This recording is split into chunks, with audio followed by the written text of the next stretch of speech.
దేశంలో కులగణన సర్వేకు తెలంగాణ సర్వే స్ఫూర్తిగా నిలిచింది అన్నారు లోక్సభలో విపక్ష నేత రాహుల్ గాంధీ. ఈ విషయంలో సీఎం రేవంత్ రెడ్డి సక్సెస్ అయ్యారని కితాబిచ్చారు.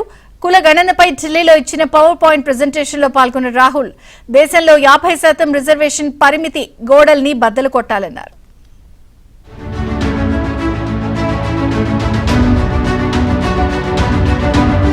ముందు చెప్పినట్లుగానే రేవంత్ రెడ్డి బృందం ఢిల్లీలో కులగణనపై పవర్ పాయింట్ ప్రెజెంటేషన్ ను విజయవంతంగా నిర్వహించింది. తెలంగాణలో చేపట్టిన కులగణన సర్వే వివరాలను పార్టీ ఎంపీలకు, నేతలకు ఢిల్లీలోని ఇందిర భవన్ లో వివరించింది. CM Revanth Reddy deputy CM Bhatti Vikramarka సర్వేలో చేసిన విధానాన్ని వివరించారు. సామాజిక, ఆర్థిక, రాజకీయ, కుటుంబాల అంశాల ఆధారంగా సర్వే జరిగిందన్నారు. దీని ద్వారా సమాజంలోని అణగారిన వర్గాలకు ఎంతో మేలు చేస్తుందన్నారు.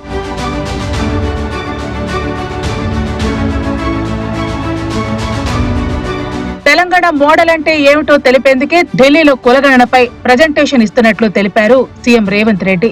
దేశానికి ఒక దిశ దశను చూపించేందుకు రాష్ట్రంలో కులగణన చేశామన్నారు.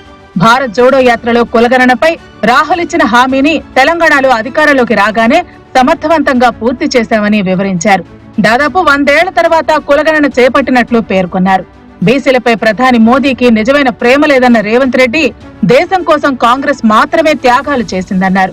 మొదట్లో జనగణనతో పాటు కులగణనకు అంగీకరించిన కేంద్రం రాహుల్ పోరాటంతో కులగణనకు దిగొచ్చిందన్నారు. తెలంగాణ में हमारा सरकार बने तो जरूर सेंसस में कास्ट सेंसस हम लोग करने वाले हैं. मैं ये सोचा आज ये पावर पॉइंट प्रेजेंटेशन इसीलिए किए, बार बार कांग्रेस पार्टी ने कुछ नेता लोग तेलंगाना मॉडल के बारे में चर्चा हो रहा है, मगर वो तेलंगाना मॉडल क्या है, इसीलिए आज जितने भी अलग अलग राज्यों से जो एमपी आप लोग वापस जाकर आपके राज्य में जो तेलंगाना मॉडल राहुल गांधी जी के वादे के बारे में आप बोल रहे हैं. तेलंगाना में कांग्रेस सरकार बने इसीलिए हम लोग ये काम कर सका. दूसरे राज्यों में भी अगर कांग्रेस पार्टी के सरकार बने तो ये काम हो जाएंगे. दिल्ली में तिरंगा झंडा लहराने के बाद लाल किले पे 100% काम करने वाले. तेलंगाना में बनने के बाद हम लोग जंतर मंतर में धरना लिए. 16 political party they have involved and they have supported. 55 MPs they have attended our धरना. उसी दिन मैं मोदी जी को बोले थे, भाई आप करेगा कुर्सी में बैठ के, नहीं तो आपको कुर्सी से उतार के हम लोग करने वाले. తెలంగాణ కులగణనను కాంగ్రెస్ అగ్రనేత రాహుల్ గాంధీ మెచ్చుకున్నారు. ఈ సర్వే దేశానికి స్ఫూర్తిదాయకంగా నిలుస్తుందన్నారు. దేశంలో సామాజిక న్యాయానికి ఇదో మైలురాయిగా నిలుస్తుందన్నారు. దేశవ్యాప్తంగా కులగణన చేపట్టాల్సిన అవసరం ఉందన్నారు. కులగణన నిర్వహించడం అంత ఈజీ కాదన్న రాహుల్ ఈ విషయంలో రేవంత్ రెడ్డి సహా కాంగ్రెస్ నేతలు అంచనాలకు మించి రాణించారని మెచ్చుకున్నారు. 55 ప్రశ్నలతో క్షేత్రస్థాయిలో ఇంటింటికి వెళ్లి కులగణన చేపట్టడం ఎంతో వ్యయ ప్రయాసలతో కూడిందన్నారు. దేశంలోని 50% రిజర్వేషన్ పరిమితి గోడల్ని బద్దలు కొట్టాల్సిన అవసరం ఉందన్నారు.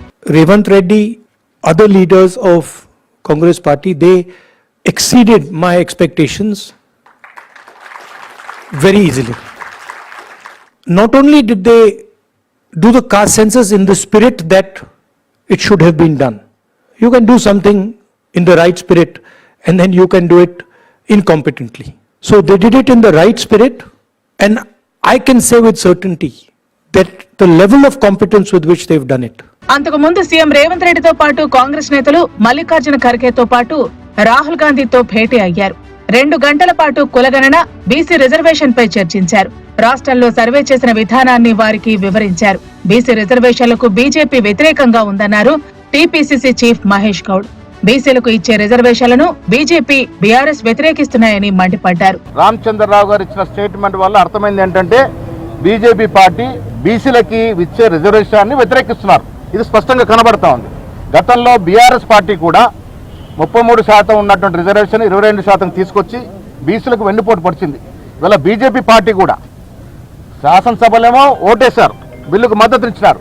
కానీ కేంద్రానికి వచ్చిన తర్వాత యూటర్న్ తీసుకొని ఇది సాధ్యమే కాదనే మాట రామచంద్రరావు గారి నోటి ద్వారా చెప్పడం జరిగింది.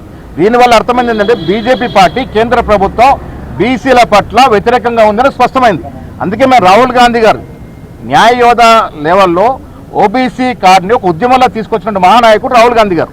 వారినే విన్నవించడం, ఇంత దూరం తీసుకొచ్చినారు, ఇప్పుడు కూడా మీదే భారము, లోక్సభలో మీరే నాయకత్వం వహించి ఈ బిల్లుని 9 షెడ్యూల్ చేర్చే విధంగా ప్రయత్నం చేయాల్సింది వారిని కోరడం జరిగింది.